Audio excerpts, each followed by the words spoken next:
47个数据库管理员的工作被压缩成了3个人，不是因为公司没钱了，不是因为业务砍了，而是因为一套 AI 系统跑了8个月之后，Oracle 发现这44个人做的事，机器已经能覆盖94%。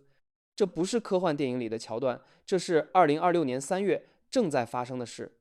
但问题是 ，AI 真的在大规模制造失业吗？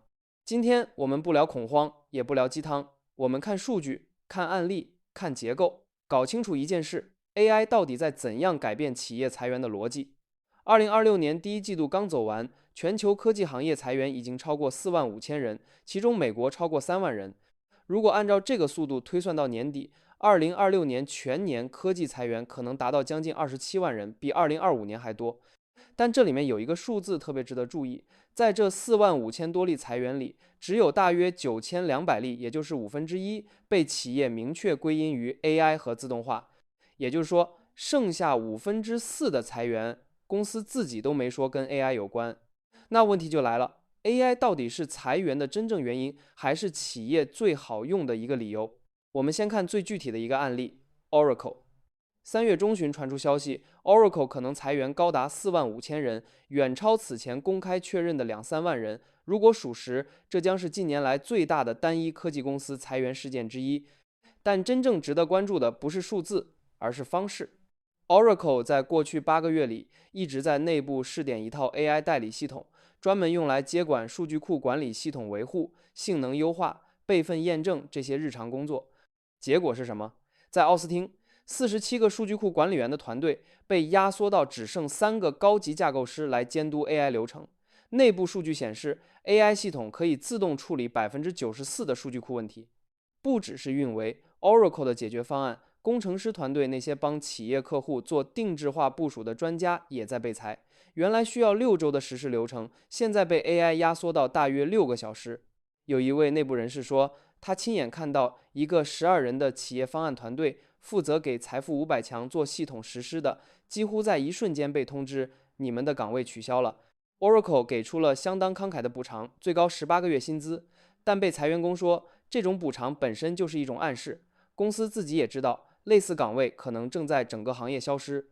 在这里，我们必须退一步，看一组更冷静的数据。2026年初，最大的几起明确因 AI 裁员的事件加起来大约9200人。Block 裁了4000，WiseTech Global 裁了2000，LiveSpace 裁了1000，eBay 裁了800，Pinterest 裁了675。但还有大约36000例裁员，企业自己并没有归因于 AI。那些裁员的真实驱动力是什么？宏观经济压力、利润考核、组织调整、业务线收缩，这些传统原因一个都没消失。所以第一个要厘清的事实是 ，AI 不是裁员潮的唯一原因，甚至不是主要原因，但它正在成为企业裁员时最好用的叙事工具。Block 的案例最能说明这一点。Jack Dorsey 就是原推特的创始人，在2月底宣布裁员4000人，直接把公司从10000人砍到6000人。他在致股东信里说 ，AI 的进步改变了建设和运营一家公司的含义。裁员公告一出 ，Block 股价盘前涨了20%。但《卫报》采访了被裁员工，他们的核心反应是在很多被裁的岗位上 ，AI 根本做不了我们的工作。有个人原话就是：“You can't really AI that。”大西洋月刊的报道标题更直接：想象一下，你的工作被 AI 的可能性夺走了。你看到这里面的裂缝了吗？企业说 AI 可以做到市场用股价上涨来奖励这种说法，而被裁员工说 AI 实际上还做不到。这三者之间存在巨大的认知鸿沟。我们再拉到宏观层面看，2026年2月的 BLS 就业报告显示，美国当月净减少了92000个工作岗位，失业率升到4.4%，这是2021年以来最高水平之一。长期失业的平均持续时间达到25.7周，也是2021年12月以来最长。这些数字不能全归因于 AI， 但它们构成了一个不可忽视的背景。劳动力市场在整体降温，而 AI 的加速渗透恰好叠加在这个周期之上。Andrej Karpathy 最近发布了一个美国就业市场可视化工具，覆盖342个职业类别，1.43亿个工作岗位。他做的不是预测哪些岗位会消失，而是评估每个职业对 AI 的曝光度。它有一个核心判据特别值得记住：如果你的工作产出本质上是数字化的，写东西、写代码、做分析、做沟通，那你对 AI 的曝光度天然就高。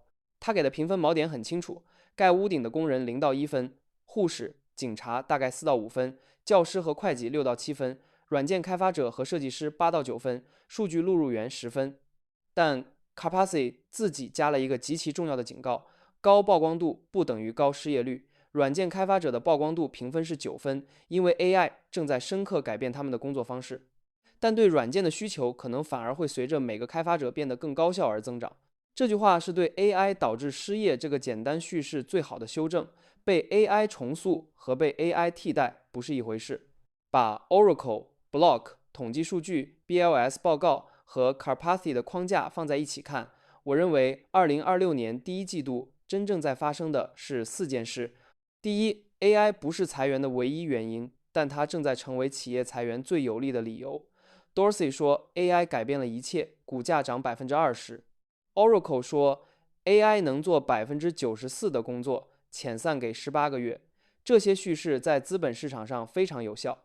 第二， AI 真正改变的不是岗位数量，而是公司的组织结构。47人变3人，不是消灭了44个岗位，而是这种工作在公司里的组织方式被彻底改写了。从6周到6小时，从12人到2人加 AI。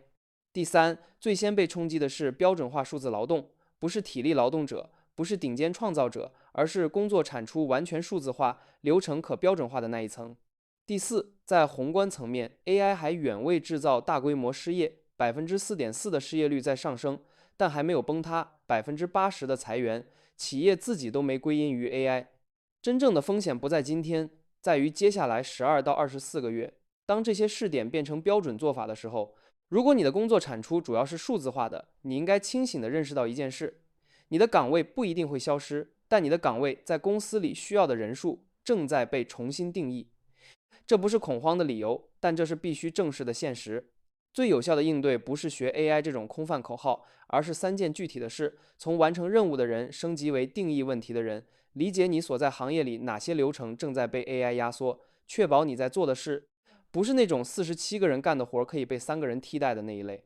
Oracle 给被裁员工的18个月遣散薪资，既是慷慨，也是警告。他们自己也知道，这些人可能很难在同一个行业里再找到同样的岗位了。